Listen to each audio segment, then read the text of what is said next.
If you live in the UK, you're probably used to experiencing those grey days with flat light, very much like it is today. But that doesn't mean you can't still get great bird photos. In this video, I'm going to give you my tips on how to improve your pictures in these conditions. I'm by the canal close to Leeds city centre, and I'm hoping to get some birds on the water. It'd be really nice to get some goosander. I've got them in the past here, and grey wagtail quite common around here, as are the cormorants, and I have seen kingfisher in the past, so that's always a chance. Now, first thing I'm going to do is head to the weir because I have a feeling I might get the best opportunities.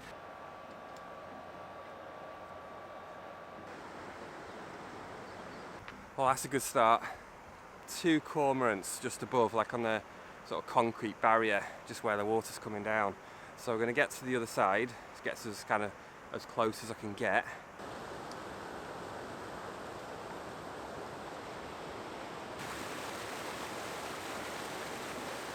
I've got a cormorant out there. Actually, the other one flew off. So I'm going to get set up.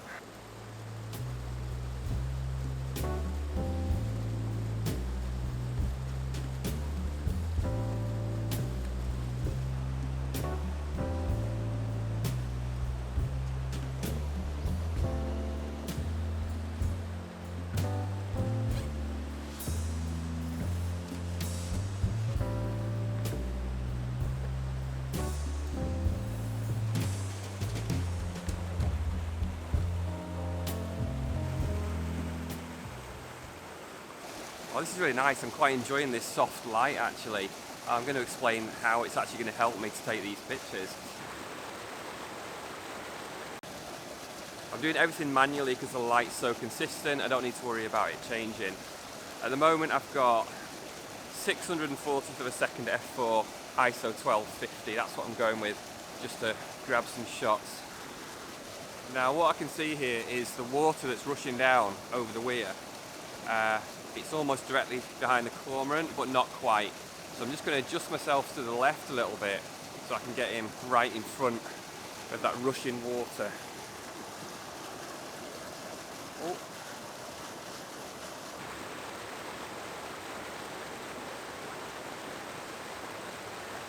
So I've got in a better position now. I think it stands out better in front of that moving water.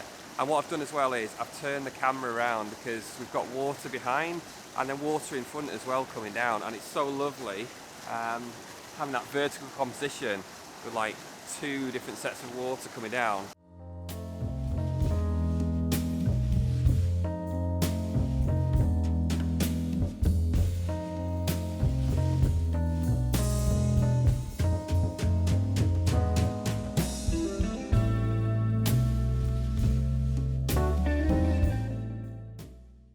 So I've got a reasonably fast shutter speed now, about 640th of a second at my widest aperture. But what I can do here is try and blur that movement, and that is a shot that I had in mind when I thought I might be able to do this. So if I use a slower shutter speed, I can blur all that water, but hopefully keep the cormorant nice and sharp within it. So it's up to me to decide what shutter speed to use.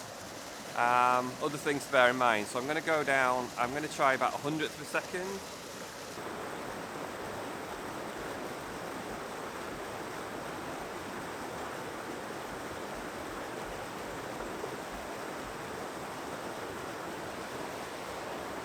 Now I wouldn't be able to do this without a really good, sturdy, decent tripod.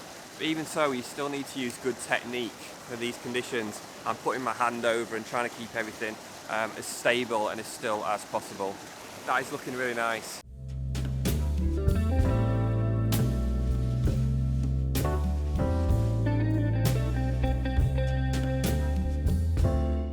I'm now going to try going down to 1/50th. I'm going to try. So I'm going to adjust my settings, 1/50th.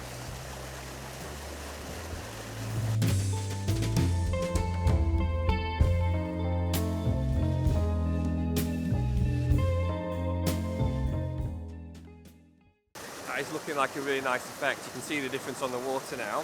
I'm now going to try 1/10. Very, very slow to really try and blur that water. So now I'm at f13. About ISO 100 to give me a decent exposure. 1/10 of a second, obviously very, very slow. And I think even with great technique, I'm going to struggle to get a sharp picture. So what I'm going to do is actually put it on a 2-second timer. I'm going to press the shutter, take my hands away, and then just leave it. And that should work because there should be no vibration. I've got it on an electronic shutter, mirrorless camera, so there's no mirror, there's no shutter opening and closing, so there shouldn't be any vibration at all. Of course, the thing here to bear in mind is everything's nice and stable. It's not like there's any branches moving around that the bird's perched on. Obviously, if the bird doesn't stay completely still, this isn't going to work. So 1/10 of a second, that bird has to stay completely still to get a sharp picture. So let's give this a go.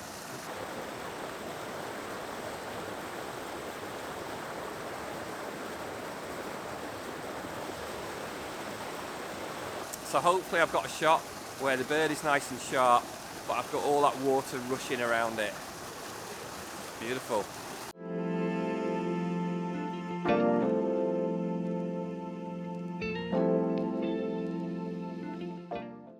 The reason I'm able to do this, to try this creative technique, is down to the conditions. Because the light levels are so low, it means I can get a really, really slow shutter speed, which would be much more difficult to do if it was bright sun. It'd be, it would be quite a challenge.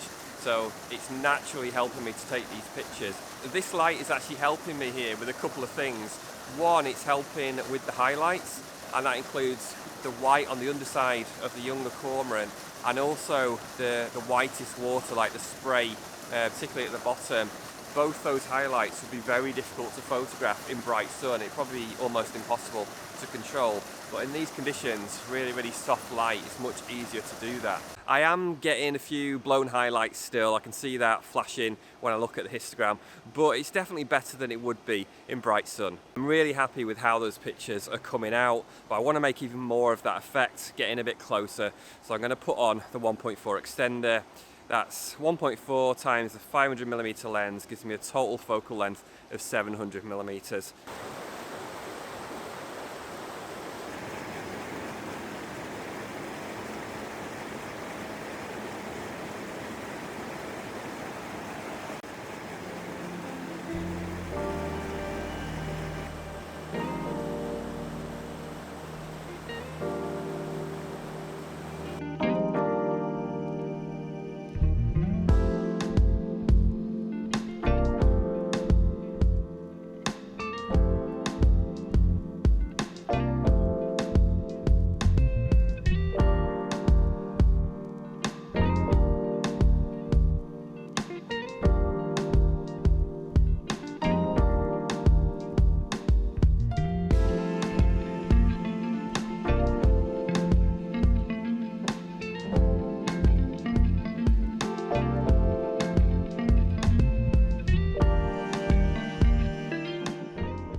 I do have a little guide you can download to your phone, digital guide to photographing in overcast light.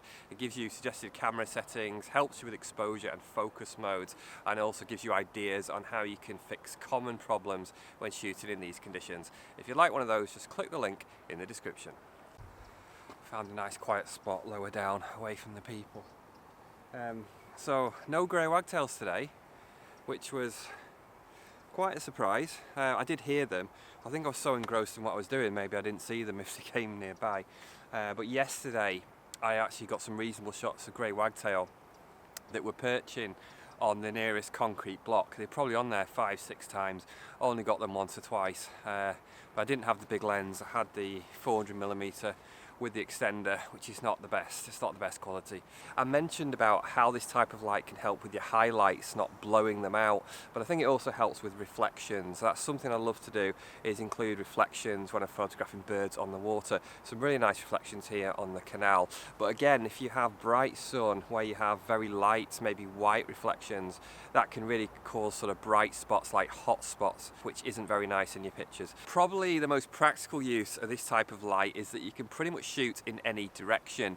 So if you have quite strong light, and certainly in bright sun, you need to be aware of the direction of the light, and sometimes that can be tricky.